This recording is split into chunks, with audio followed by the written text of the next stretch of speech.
السلام عليكم ورحمة الله وبركاته. الفاتحة.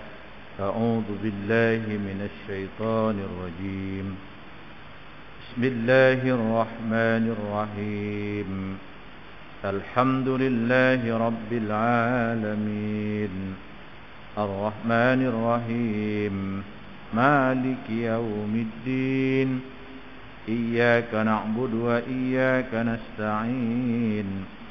اهدنا الصراط المستقيم. صراط الذين أنعمت عليهم غير المغضوب عليهم ولا الضالين. آمين. Alhamdulillah wassalatu wassalamu ala Rasulillah wa ala alihi wa sahbihi wa mawalah. Amma ba'du. Qala Allah Subhanahu wa ta'ala fi surah Ali Imran. A'udzu billahi minasy syaithanir rajim. Huwallazi anzala 'alaikal kitaba minhu ayatun muhkamat. Hunna ummul kitabi wa ukharu mutasyabihat. فأما الذين في قلوبهم زيغ فيتبعون ما تشابه منه ابتغاء الفتنة وابتغاء تأويله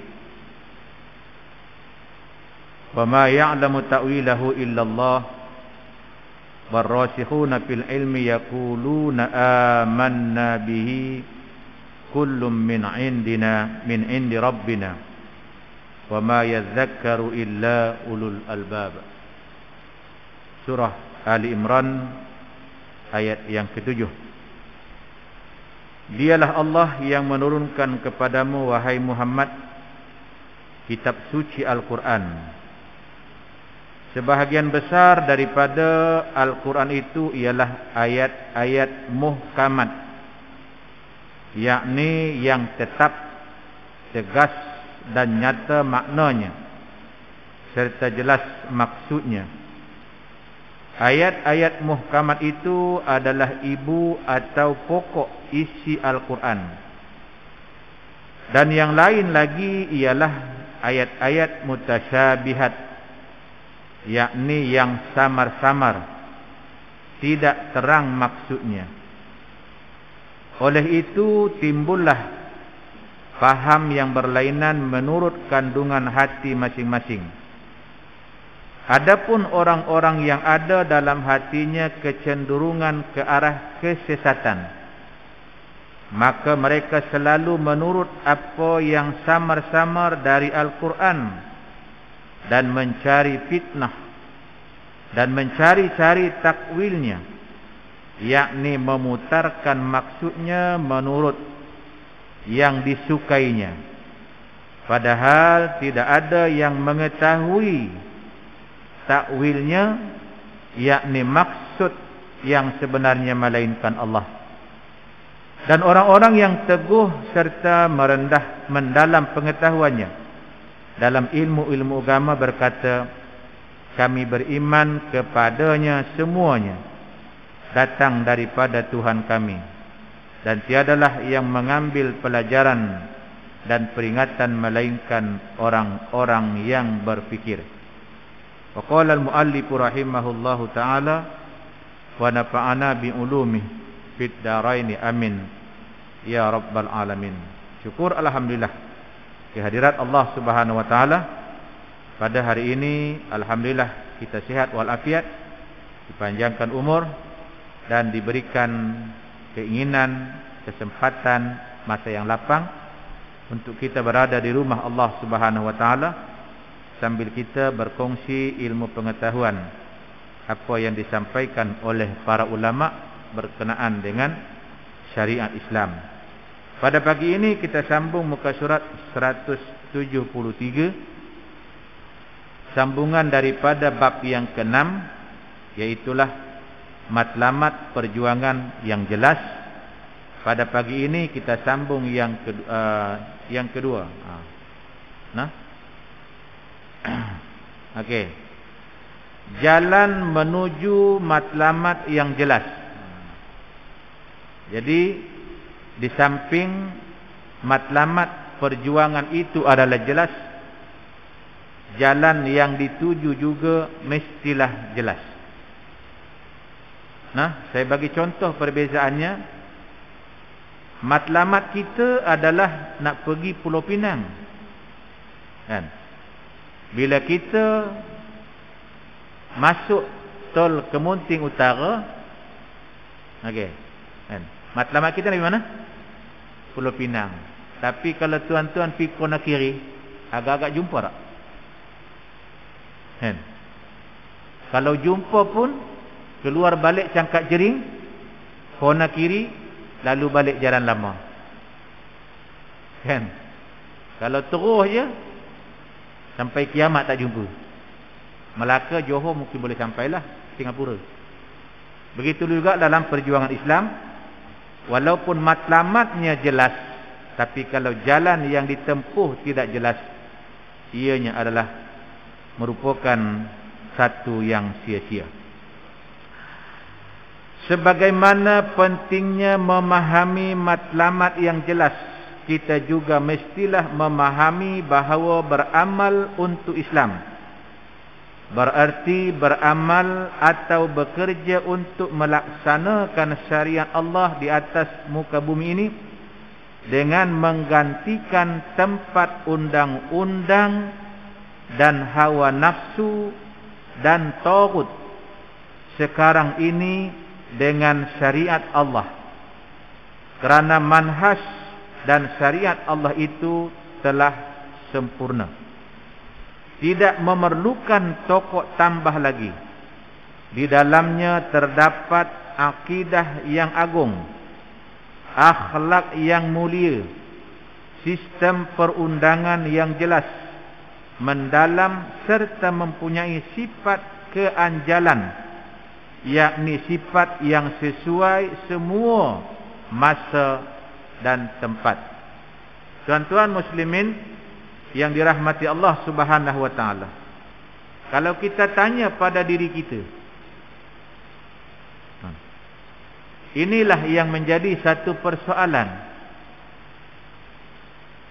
dalam perbezaan matlamat dan juga jalan untuk mencapai matlamat tersebut. Kalau kita tanya semua orang Islam, adakah kamu bersetuju dengan mengamalkan syariat Islam? Semua mengatakan yes. Tak ada pun orang yang nak menolak ataupun yang tidak menyokong untuk melaksanakan syariat Islam. Tapi bila ditanya tentang bila, di sinilah perbalahan antara orang yang nak mengikut jalan tersebut dengan orang yang ragu-ragu, malah cuba berdolak dalih. Apa di antara alasan yang kita dengar? Bahawasanya bagilah masa. Kalau kita tanya masa bila lagi? Kita merdeka dah 60 tahun dah, atau 50 tahun lebih, kan? Nak tunggu bila lagi? Kalau umur pencen pun majoritinya sehat walafiat ke, seronok bekerja ke, cemerlang ke tak cemerlang ke, 60 pencen. Tu kita nak tunggu apa? Okey. Kemudian kalau kita nak kata tak sesuai, disebabkan kita masyarakat majmuk berbilang kaum, kita boleh tanya, adakah di zaman Nabi sallallahu alaihi wasallam semua adalah satu keturunan? Kalau kita nak tengok di zaman Nabi, di antara penghalang Nabi menjalankan syariat Islam bukan orang lain, bapa saudara sendiri. Kan? Kalau macam tu Nabi tak payah buat lah. Pasal apa? Pak saudara sendiri pun tak sokong. Contohlah kalau kita kata, alah Muhammad, engkau suruh aku, tu suruh dulu pak saudara hang tu, kan? Kalau di zaman lah ni orang kata gitu. Tapi Nabi tetap juga berusaha dan berusaha. Akhirnya Nabi berjaya melaksanakan syariat Islam. Bila sampai tang kita ni, banyaklah alasan-alasan. Yang paling malang lagi, kan? Orang kata apa? Lebih malang daripada kota Malang. Apabila adanya di kalangan orang Islam ustaz-ustaz, ada nama, ada title, kan? Ada authority, dia pegang satu jawatan, kan? Tang nak melaksanakan syariat Islam yang telah jelas di dalam Al-Quran. Contoh, kan? Wa may yaqtul mu'minan fajazauhu jahannam. Kan? Maknanya hukum membunuh. Membunuh ni ada 3. Membunuh dengan sengaja, membunuh menyerupai sengaja, dan membunuh tanpa sengaja. Tapi kita kat Malaysia ni, hukum membunuh ni adalah kalau sabit pun penjara. Sedangkan dalam Al-Quran, hukuman dia bukan penjara. Kan? Walakum fil qisasi hayatu ya ulil albab, kata Allah. Kalau kamu jalankan hukum qisas ni, kamu akan mendapat kehidupan yang aman damai, kata Allah. Tapi kita tak mau buat juga. Okey.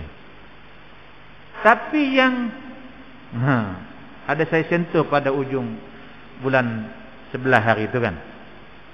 Yang dipermasalahkan adalah masalah yang khilafiyah, masalah yang syubhah. Yang hak ni tak payah. Sebab itu untuk kita duduk jalan yang mana? Yang pertama, sila kita rujuk tadi ayat Al-Quran, yakni surah Ali Imran ayat yang ke-7, kan? Okey. Betul lah. Surah Ali Imran ayat yang ke-7. Allah jelas dah menyatakan kepada kita bahawa dalam Al-Quran itu ayat tu ada 2 jenis. Satu adalah ayat muhkamat, ayat yang memang jelas, terang, tak perlu nak hurai. Kan? Contoh, kewajipan sembahyang. Tak ada orang pertikai bahawasanya wajib sembahyang itu adalah 5 kali sehari semalam. Kan?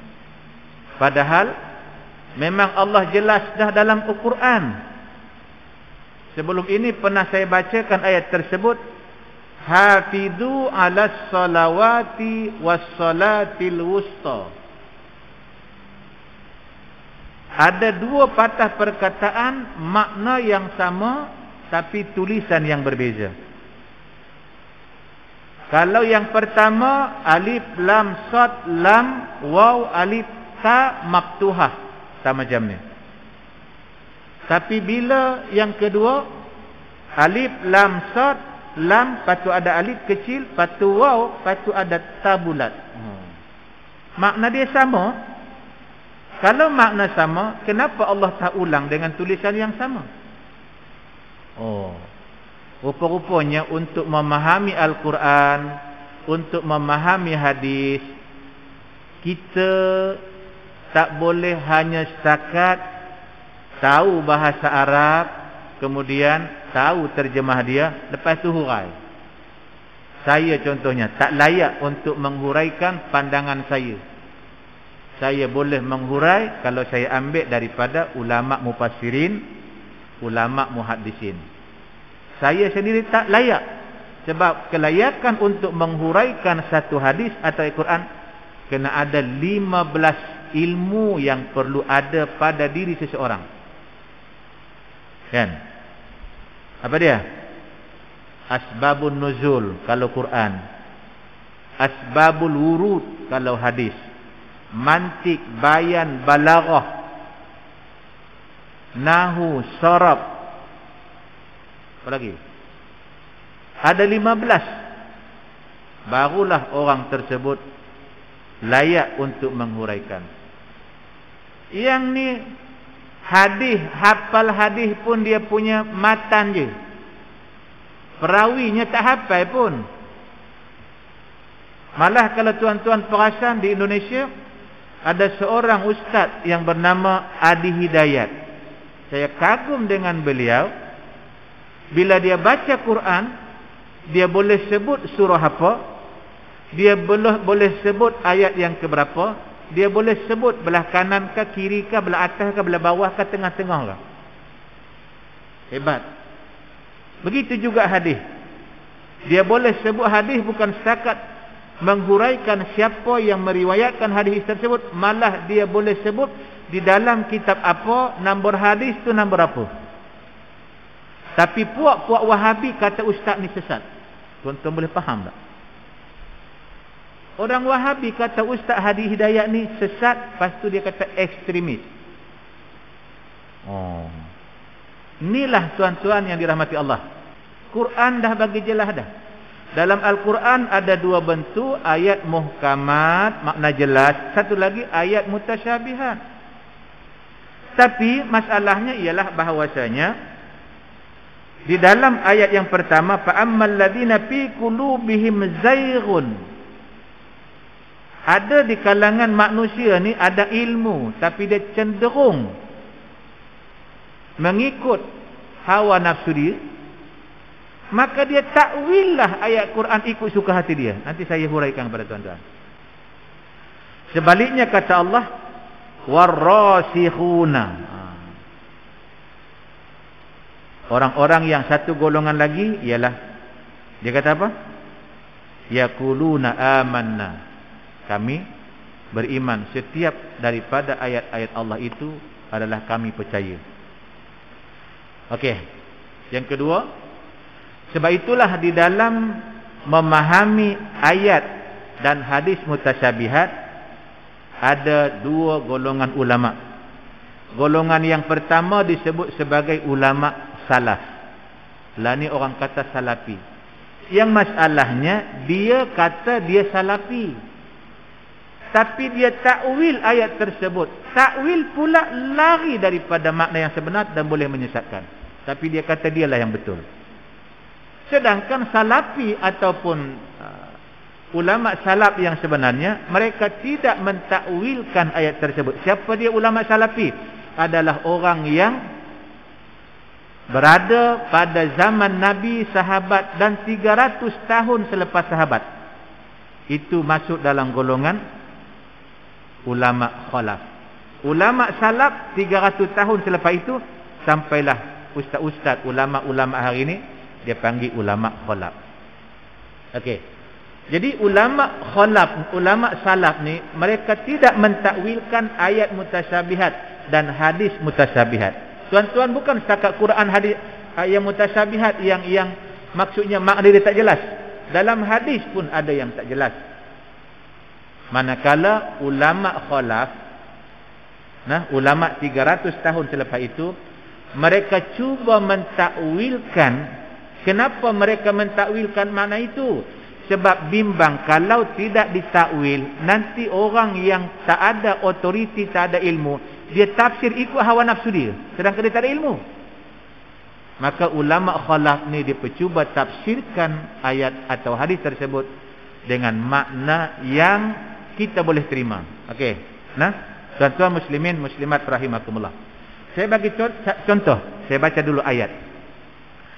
Di antara ayat yang mutasyabihat ialah dalam surah Al-Fath.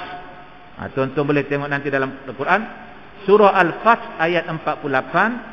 Saya kutip potongan ayat, yadullahi fawqa aydihim, tangan Allah di atas tangan mereka.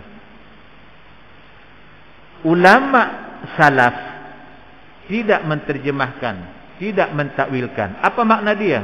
Yadullah fawqa aydihim. Okey.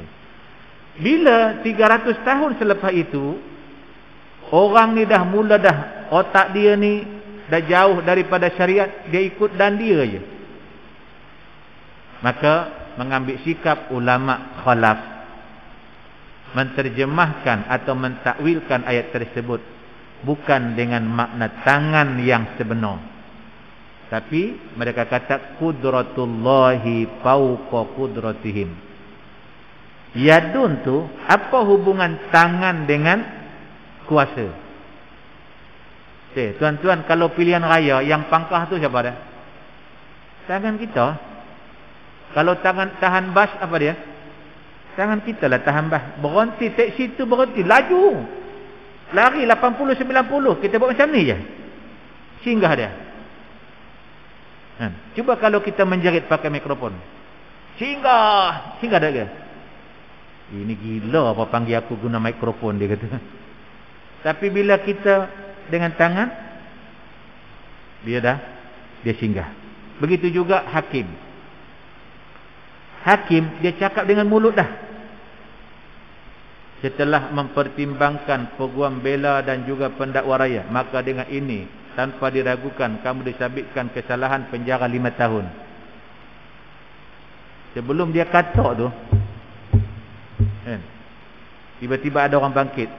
Tuan Hakim, saya dah tak tahan dengan keadaan ini. Sebenarnya yang bunuh itu adalah saya, dia kata. Boleh bicara lagi. Tapi kalau bangkitlah apa pun, settle.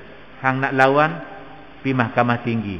Mahkamah tinggi buat benda yang sama, hang pergi mahkamah rayuan. Tak ada cerita. Jadi logiklah mereka menterjemahkan yadullahi fawqa aydihim dengan qudratullahi, kuasa Allah atas kuasa mereka. Settle masalah. Kan? Tapi kalau kita kata tangan Allah atas tangan mereka, timbul pula tangan Allah berapa? Kalau kita kata tangan Allah 2, sama dengan aku pun 2 juga. Kalau macam tu kita letaklah tangan Allah Ta'ala 3, punya tangan tapi berbeza. Lagi salah. Allah Ta'ala tidak berhajat kepada tangan. Wah, tu panjanglah perbicaraan dia. Okey. Begitu juga hadis Nabi, yang ada hadis Nabi juga mutasyabihat. Kita tak memahami makna dia dengan sebenarnya. Maka ulama khalaf menterjemahkannya juga dengan mentakwilkan dengan makna yang sempurna. Contoh hadis dia adalah hadis daripada Ibnu Umar radhiyallahu anhu, qala Rasulullah sallallahu alaihi wasallam, kata Nabi, qalbul mu'mini baina asabi'aini min asabi'ir rahman. Kan? Tu kalau orang tu tak ngaji, tak baca tentang ayat mutasyabihat dengan hadis mutasyabihat, memang dia terjemah naya kita. Terjemah dia daripada Ibnu Umar radhiyallahu anhu, sabda Nabi sallallahu alaihi wasallam, hati orang-orang mukmin berada di antara 2 jari dari jari-jari Allah. Maknanya Allah Ta'ala tadi punya tangan, kan? Yang ini baina asabi'ir rahman. Tadi yadullah tangan secara umum. Tangan ni daripada sini ke tangan. Hadis Nabi kata baina asabi'ir rahman. Hati orang mukmin di celah-celah jari Allah. Lagi dahsyat. Maka jari yang dimasukkan di situ juga adalah hati orang-orang yang beriman ini adalah di antara kekuasaan Allah. Allah Maha mengetahui. Tak kiralah dia orang yang bertakwa di Malaysia ke Singapura ke, semua adalah di bawah kekuasaan Allah Subhanahu wa ta'ala. Okey. Ayat yang ketiga, ayat yang kedua yang diperselisihkan ustaz-ustaz hari ini masjid surau YouTube adalah berkenaan dengan Ar-Rahmanu 'alal arsy istawa. Okey. Dari segi terjemah dia, yaitu Allah Ar-Rahman yang bersemayam di atas aras. Indonesia ni, ayat ni cukup kuat diperdebatkan. Disokong dengan ada seorang daripada doktor, ustaz bergelar doktor falsafah di Malaysia. Bila Allah kata Ar-Rahmanu ala arsy istawa, dia mengatakan memang Allah ada di atas aras. Disokong dengan kenyataan seorang doktor Malaysia, dia kata, cuba kita fikir, dia kata. Doktor tu kata, cuba kita fikir, kalau Allah bukan berada di langit, kenapa Nabi Isra' Mi'raj ke langit? Itu dia telah mengambil dalil Nabi Isra' Mi'raj ke langit itu sebab Allah ada di langit. Tu tuan-tuan tanya saya, Ustaz, kalau Ustaz tak ada di langit, siapa Ustaz doa tengok ke atas? Kan? Allahumma ghfir lana ya Allah. Kan? Ya Allah, ampunkanlah kami. Siapa Ustaz tengok ke langit? Sebab itu ahli sunnah wal jamaah menterjemahkan Ar-Rahmanu alal arsy istawa, maksudnya Allah berada pada tempat yang tinggi, yang mulia. Di mana? Hanya Allah Ta'ala yang maha mengetahui. Kan? Kalau Allah ada di langit sahaja, kan? Macam mana waktu kita sujud pagi Jumaat tu? Sajada wajhiya lilladzi khalaqahu wa saqqa sam'ahu wa basarahu wa sam'ahu fatabarakallahu ahsanul khaliqin. Puak-puak ni kata masa kita sujud Allah turun ke bawah lah, dia kata pula Allahu Akbar.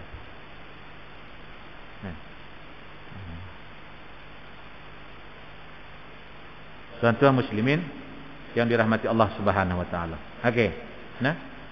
Dalam bab ini, dalam bab hadis berkenaan dengan Allah bersemayam di atas aras, apa kata Imam Malik? Kan? Imam Malik ni adalah di antara tuan guru kepada Imam Syafi'i rahimahullahu taala. Okey. Apa dia kata? Kata Imam Malik, al-istawa ma'lumun. Bahawasanya dia kata istawa itu sudah dimaklumi. Istawa memang duduk di atas, bukan di bawah. Wa kaifiyatuhu majhulun, kata Imam Malik. Dan mengetahui tang mana istawa itu adalah majhul, yakni tidak diketahui. Tadi dia kata apa? Istawa, semua orang mengaku. Istawa, kursi, kolam, semua orang mengaku bahawa ianya adalah wujud di antara bukti kekuasaan Allah.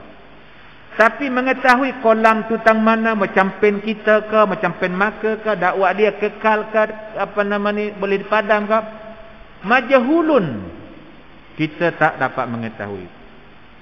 Kemudian dia kata apa? Wasu'alu anhu bid'atun. Nampak kata Imam Malik. Bertanya mengenai istawa tu Allah Ta'ala duduk tang mana, tinggi mana, bid'atun, bid'ah. Tengok. Bukan orang yang tidak mempercayai tentang istawa, tapi orang yang menterjemahkan maksud istawa Allah duduk atas langit itu. Itulah kata Imam Malik orang yang bid'ah. Jadi sekarang siapa yang bid'ah sebenarnya? Kan? Okey.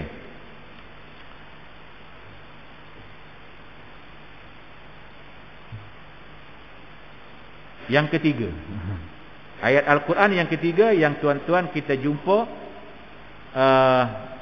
di aras, apa nama, di dalam Al-Quran, surah Ar-Rahman ayat 55. Allah kata, wa yabqa wajhu rabbika dzul jalali wal ikram, dan kekallah wajah Tuhanmu.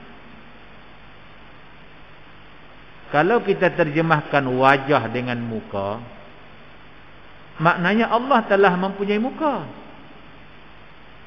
Maka timbul persoalan, muka Allah 1 ke 2 ke 4? Siapa ustaz tanya? Kalau muka Allah depan, macam mana pula orang yang di belakang Allah? Tak nampak ah, tak tahu ah. Nampak? Oh, ada 2 depan belakang. Tu kalau macam tu orang yang kat kiri macam mana? Allah kena tolehkan dia. Baru nampak. Tengok. Lagi sesat. Sebab itu wajhun itu kita tak boleh terjemahkan dengan muka, tapi kita terjemahkan dengan zat. Nah, yakni wa yabqa wajhu rabbika, dan kekal zat Tuhan engkau. Tuan-tuan, apa logik muka dengan zat? Mudah saya bagi tahu, faham tuan-tuan yang dirahmati Allah. Dua orang saiz badan yang sama, muka yang berbeza, kan? Apa pandangan tuan-tuan? Sekiranya ni, yang A ni baju lain atau jubah dia lain, yang ini jubah dia warna yang berbeza. Ni nama dia Ahmad, ini nama dia apa nama ni, Ali contohnya. Muhammad, ni Ali. Sekarang ni kalau saya potong tang leher ni, potong leher ni, leher ni bubuh kepala ni bubuh sini, ni bubuh sini. Lepas tu dia berjalan. Nah, Ahmad tadi baju putih, yang Ali baju merah. Dia berjalan. Tuan-tuan, siapa yang Ahmad sebenarnya? Tuan-tuan tengok berdasarkan baju ke berdasarkan muka? Maknanya muka kita adalah menggambarkan keseluruhan badan kita. Kenapa dalam hadis Nabi kata siapa yang hendak meminang perempuan dibolehkan dia untuk melihat wajah dan tapak tangan. Tengok betih boleh dah Ustaz? Tak boleh. Tengok tapak kaki? Tak boleh. Tengok belakang? Lagi tak boleh. Tengok rambut Ustaz, saya tak tahu rambut kala ke rambut hitam. Lagi tak boleh. Rambut adalah aurat. Tapi muka dengan tapak tangan boleh tengok. Kenapa? Tengok. Rupa-rupanya tuan-tuan, bahawasanya apa yang diperkatakan oleh Nabi bukan sia-sia. Bila kita tengok muka, menggambarkan bahawasanya, woi, lawa orang ni, kan? Lawa rupanya. Tu tengok muka. Yang kedua, dengan muka juga kita tengok, oh, dia ni lemah lembut orangnya. 2. Kan? Tengok pula muka, sejuk mata mandang katanya. Tuan-tuan, kalau kita nak menikah dengan perempuan, tengok muka pun menyampah, agak-agak boleh nikah tak? Silat-silat nikah tak ada anak. Pasal apa? Duduk jarak jauh, tak mau nak dekat, tengok pun menyampah katanya. Yang ketiga, bahawa yang keempat, tengok muka adalah melambangkan kepribadian seseorang. Okey. Ustaz, apa pula kena boleh tengok tapak tangan? Tuan-tuan, kalau nak pilih menantu untuk anak kita laki, tengok tangan calon menantu tu, ya Allah, dia punya nampak ni gebunya tapak tangan ni. Dia punya kuku pula semua panjang-panjang ni, 3 cm 4 cm kuku dia ni, rincung-rincung punya tangan ni, kiut-kiutnya, kan? Apa masalah dia Ustaz? Kalau kita ambil menantu tak ada masalah, tapi kena siap sedialah terima risiko. Tiap-tiap pagi anak kita datang ke rumah, tiap-tiap pagi anak kita datang ke rumah, hai, hang ni bini ada serapan kat rumah abah ni apa siapa? Abah, bini saya mana pandai masak, dia kata. Bini saya mana pandai masak, dia kata. Tuan-tuan, nak masak ke perempuan tu kalau kuku panjang rincung? Tak ada masa nak masak. Asah kuku ada. Takut kuku ni ada apa nama ni, tergores sikit. Tapi kalau kita tengok tangan dia, nampak kasar tapak tangan. Oh, yang ini perempuan ni boleh buat kerja. Sebab memang dia sebelum kahwin pun di rumah memang dia buat kerja. Dia basuh pinggan, Kalau dulu-dulu basuh baju guna tangan, memang kasarlah tangan. Lah ni kasar tangan bukan sebab ni basuh pinggan, sebab banyak sangat nu pakai sanitize. Kan? Jadi ulama-ulama menterjemahkan wajuhun itu bukan dengan muka, tetapi adalah dengan zat. Okey. Nah, jadi saya kongsi dengan tuan-tuan 3 ayat Al-Quran. Saya kongsi dengan tuan-tuan hadis yang pertama tadi, kemudian hadis yang kedua. Apa kata Nabi? Adalah hadis daripada Anas radhiyallahu anhu, qala Rasulullah sallallahu alaihi wasallam. Nabi kata apa dia? Allahu afrahu bi taubati abdihi min ahadikum saqata'an ala ba'irihi wa qad adallahu fi ardin falatin. Daripada Anas radhiyallahu anhu berkata, sesungguhnya Rasulullah sallallahu alaihi wasallam, Allah lebih gembira dengan taubat hambanya daripada kegembiraan seorang kamu kerana menemui kembali untanya setelah hilang di padang pasir yang luas. Nabi kata, hati Allah lebih gembira lagi bila kamu bertaubat, kata Nabi, berbanding dengan kalau ada hamba Allah Ta'ala hilang dia punya unta, lepas tu dia jumpa. Kan? Dia punya jumpa unta tu, silap-silap hari bulan, tali unta pun dia cium. Unta dia peluk, dia cium unta dia. Punya seronok unta dia jumpa balik kan. Nabi kata hati Allah lagi gembira ketika mana kamu bertaubat kepadanya. Persoalannya kita nak terjemah ke? Kan? Afrahu ni, Allah gembira ni dengan gembiranya seseorang. Okey. Maka sebenarnya bahawasanya bukan gembira maksud di situ. Nah, afrahu ulama khalaf menterjemahkan yarda. Allah lebih meredai kamu. Allah suka.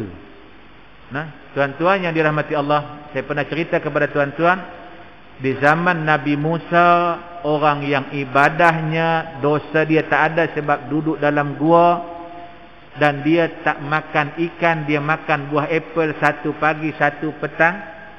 Tempat batu yang dia sujud dah ada bekah melekuk punya lama berapa ratus tahun pun tak tahu. Tapi bila dia kata kepada Nabi Musa, tolong bagi tahu Allah disediakan tempatku dalam surga, Allah jawab bagi tahu dia, dengan kasih sayangku aku dah ampunkan dosanya. Orang ni sombong, dia kata aku tak nak masuk surga dengan rahmat Allah, aku nak masuk surga dengan ibadah aku. Allah kata baik, bagi tahu dia, kata Allah, nah, bahawasanya mata dia sebiji, ni mata kita ni yang Allah bagi anugerah ni, belum hati lagi, mata dulu, telinga, banyak organ dalam badan kita, paru-paru, buah pinggang. Allah bagi tahu kepada Nabi Musa, mata sebelah ini kalau dia nak balas dengan aku dengan ibadah 500 tahun. 1000 tahun. Itu buah pinggang, hati, darah, urat, kulit. Nak bayar apa dengan Allah? Nampak tak? Tapi orang yang membunuh 100 orang, dalam kisah Imam Al-Ghazali menceritakan, tak sembahyang lagi pun, baru dalam perjalanan nak pergi taubat pun Allah bagi peluang masuk surga. Baca apa? Kita baca dalam surah Al-Bayyinah, radhiyallahu anhum wa radu anhu, Allah redha dengan mereka dan mereka redha dengan Allah Subhanahu wa taala. Yang terakhir sekali, kan? Apa kata Nabi? An Abdullah bin Umar radhiyallahu anhu, qala Rasulullah sallallahu alaihi wasallam, al-hajarul aswad yaminullahi fi ardih. Yakni hajarul aswad, kata Nabi, adalah tangan kanan Allah di bumi. Oh, punya tangan lagi Allah ni kan? Kata Allah, hajarul aswad ni adalah tangan Allah di atas muka bumi. Kan? Okey. Kita nak terjemahkan tangan ke? Apa kata Sayyidina Umar? Ketika dia nak cium Hajarul Aswad, batu hitam, kata Umar, kalau saya tidak melihat bahawa Nabi Muhammad kekasihku mencium engkau, dia kata aku takkan cium engkau. Cium batu tersebut sebab apa? Kita mengikut Nabi, ittiba' Nabi. Sebab itu walaupun ada batu dekat Malaysia ni lawa, putih, bersih, berkilat, kan? Tak payahlah nak cium-cium, konon-kononnya ini lagi mulia daripada Hajarul Aswad. No. Sebab itu ulama menterjemahkan di sini bahawa yamin yang kata tangan kanan Allah adalah maksudnya di sini sebagai memuliakan. Maknanya orang yang cium Hajarul Aswad, Allah muliakan mereka itu. Inilah tuan-tuan sedikit pencerahan bahawasanya supaya jangan ada mana-mana di antara kita ataupun ulama-ulama cuba menterjemahkan dengan sesuka hati ayat-ayat yang mutasyabihat. Kalau kita tak ada ilmu, tak payah nak berhujah, cukuplah sami'na wa ata'na. Ini aku dengar, ini aku nampak, memang aku yakin adalah ayat Allah, aku terima dengan ikhlas. Aku tak berani nak menterjemah ataupun nak menyebutkan bagian-bagian. Okey. Nah, jadi tuan-tuan muslimin rahimakumullah, kita akan sambung pada pertemuan akan datang perenggan yang kedua. Berdasarkan kepahaman ini, maka jangka masa dan sejauh mana. Nah, yang penting bila kita ada matlamat yang jelas bahawasanya untuk menuju jalan itu kita kena teruskan, sama ada cepat ataupun lambat, usaha kena ada, bukan dengan berdiam diri ataupun tunggu dulu ataupun tak sesuai. Nah, mudah-mudahan ada manfaat untuk diri saya dan juga untuk kita semua insya-Allah taala. Aqulu qouli hadza wa astaghfirullahal azim li wa lakum wa lisal muslimina wal muslimat fastaghfiruh innahu huwal ghafurur rahim. A'udzu billahi minasy syaithanir rajim. Bismillahirrahmanirrahim. Alhamdulillahi rabbil alamin. Wassalatu wassalamu ala asyrafil anbiya'i wal mursalin wa ala alihi wa sahbihi ajma'in. Allahumma ighfir lana dhunubana wa liwalidina warhamhum kama rabbawna shighara. Allahumma ij'al jam'ana hadha jam'an marhuma wa tafarruqana min ba'dihi tafarruqan ma'suma. Rabbana atina fid dunya hasanah wa fil akhirati hasanatan wa qina adzabannar. Wa sallallahu ala sayyidina Muhammadin wa ala alihi washabihi wa sallam. Walhamdulillahi rabbil alamin. Wassalamualaikum warahmatullahi wabarakatuh.